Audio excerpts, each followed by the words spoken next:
So moving on, we've got related instruments. This is a jingle stick. It's like a tambourine but straight. So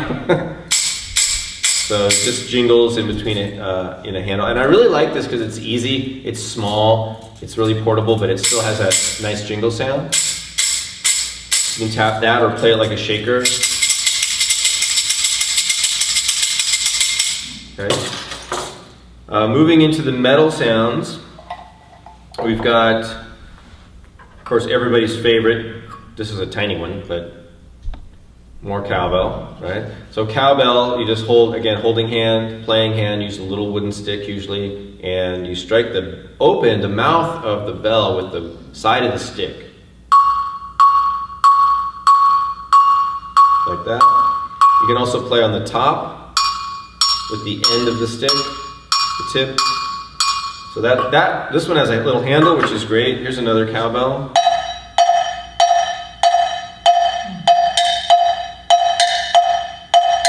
So again, there's our low and high sound, right? A lot of instruments we get a low and a high. So the low is the open at the mouth, high is back towards the closed end. Okay, so you have two sounds, it's great. Another instrument related to the cowbell is the agogo. Agogo is a Brazilian double bell, two different bells of different pitch.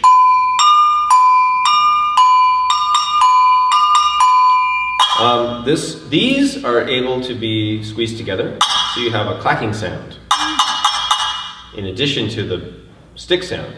And when you play the agogo, you hold them so they're kind of facing away from you, right? So like this, and then you can hold them up at a slight angle and play in this way across. So you're moving kind of across this way as opposed to up and down. That's harder. So if I hold it this way and I'm trying to go, that's more work than just going. Does that make sense? So I'm just moving laterally instead of up and down this way.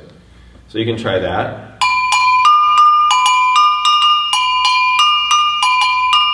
I can also, if I hold them a certain way, I can mute them a little bit, get more of my hand on there.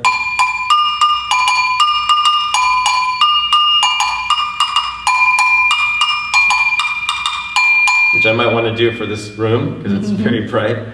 But I'll show you the clacking technique, it's kind of fun. So if I clack them in between those notes,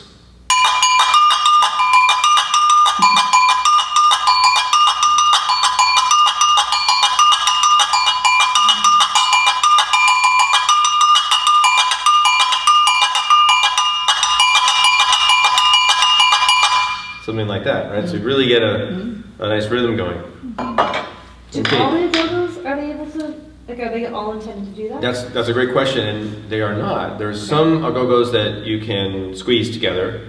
A lot of them now are made for mounting on like a drum set, or mounting on some timbales or something, or a percussion setup, so they don't make them flexible. I don't think I've ever seen them like that. Yeah, this one. I love that.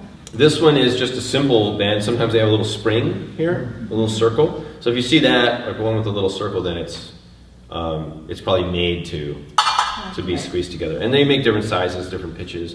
This has a nice interval. It's a minor third. So sort of a nice interval. So when you buy agogo, it's good if you can try them out, because the interval is sort of important. And you might want to find ones that have a nice harmony, or that are sonorous. Because some are like a tritone, which is okay. But you have to make sure it's okay, if you want a tritone. But you can find one that's a fourth, or a fifth, or some kind of nice interval. So try them out. All right, the last metal instrument I have here is the triangle, and we all know, the triangle. This has a handle on it, so you just hold the handle. But I like the sound of the triangle when you use near the end of the beater, kind of on the lower corner. It's got a nice sound there. Or on the side here. So just gentle. You can play rolls up near the top. Like that, or in the corner here. More advanced technique would be to use one that doesn't have a handle, and then you hang it on your index finger like this. And then you could play inside.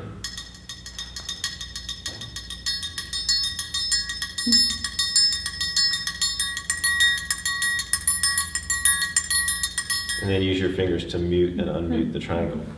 So that's a little more advanced, but just for basics, you know, use the one maybe with the handle. Now, I don't typically use triangles when I'm doing just community drumming, unless it's for a specific purpose. Like if I want to play Brazilian music where the triangle is fairly common, then I would probably introduce a triangle. I don't feel like it's necessary for just community drum circle, and the reason I usually don't include them is that because of this, because of the triangle beater. Because if somebody doesn't know any better, they might think, oh, I'm playing this on this, and I can also play it on this. And if they start playing the tone block or tempo block with the triangle beater, I'm going to get a bunch of dents, or it might eat away at the wood, or they might reach over and try to hit a drum. So I don't want this on my drums or on anything other than the triangle. So if I feel like if the players understand that and they can use the triangle beater, fine. But I just don't want to, throw it in a kit and show up at a school and then everybody grabs stuff and I don't know who's got the triangle beater, I don't know what they're doing, and who knows what could happen. So it depends on the situation, but I generally don't include triangles with triangle beaters in my usual kit that I would just give to people to play. So a little bit more training and knowledge and care has to go into that. Moving on to what we call idiophones, and the bells are certainly idiophones. Idiophone is an instrument, that's the technical term for an instrument where the body of the instrument itself makes the sound. So it's a vibrational instrument, like a bell, or in this case we've got a tempo block or tone block. And it's different than the concussion instruments, where we talked about the instrument parts striking itself is what makes the sound. So in these are idiophones. It's just any vibrating body is an idiophone. So this is the tone block or tempo block.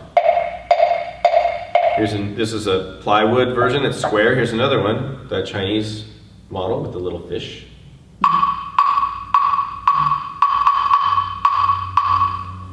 So these come in all sorts of sizes, very small to very large. And here's a couple of plastic versions. That one's plastic. Here's another one called a jam block. This one is getting more similar to the wood block. You see these two are very similar. So this is the tone. The difference really, the tempo block and the wood block is a small piece of wood with a slot cut in it. The tone block or tempo block is a more round or a square body that's kind of been hollowed out, so it has a more hollow sound. Whereas the wood block has a much brighter sound, sharper and not as resonant, and usually higher pitched. But you can strike the wood block on the top with the end of the stick, or you can go for the side with the mouth area with the side of the stick. Either way. Related to that would be something like this, like a two-tone instrument. And this one also has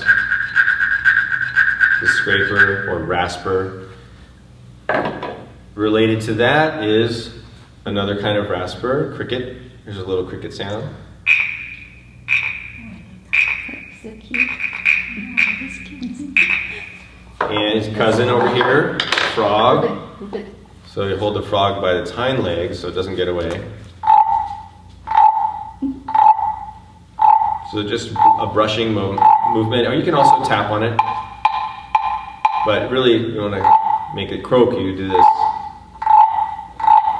And then finally, I've got another type of instrument that's kind of fun, which is just the log drum.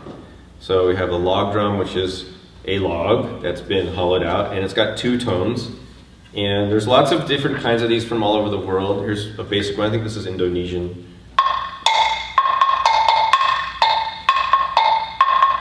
So again, wooden stick with the side of the stick, or you can play at the tip.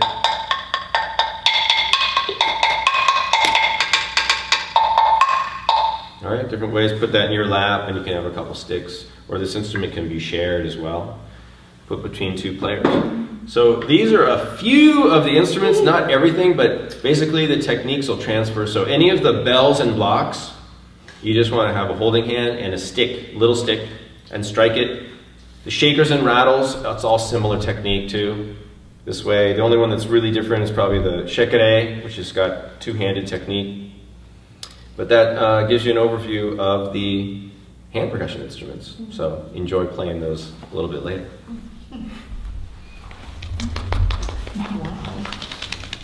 So what All right. makes the tone of a drum, like these, the frame drums, they look like they're about the same diameter. This is a little bit larger and a little bit deeper, but it's much deeper in tone than the largest of This the one- other frame drums. I mean, maybe That's it's 16. Yeah, these are the same sound. about the same diameter. The sound of the instrument has to do with several things.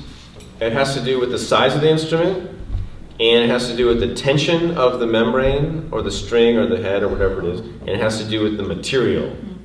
So in this case, these drums are the same diameter, but this material is much more dense and heavier. So it's vibrating slower. It takes more time for it to move, and it's also thicker, you know. So it just has a total different vibrational quality. Whereas if I use the same mallet,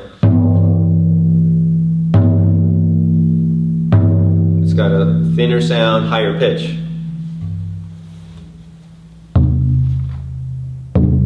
Right? So yeah, it just really depends on the material. There's some instruments like a kanjira, is an Indian drum that is a lizard skin head. It's a little tiny drum, even smaller than this.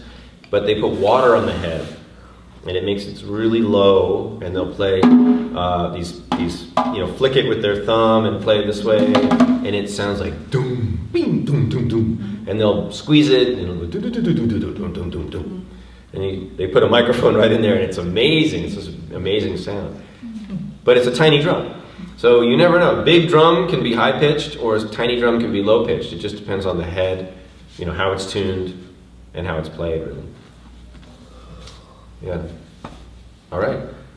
Let's take a little break, and when we come back, we're going to do flutes.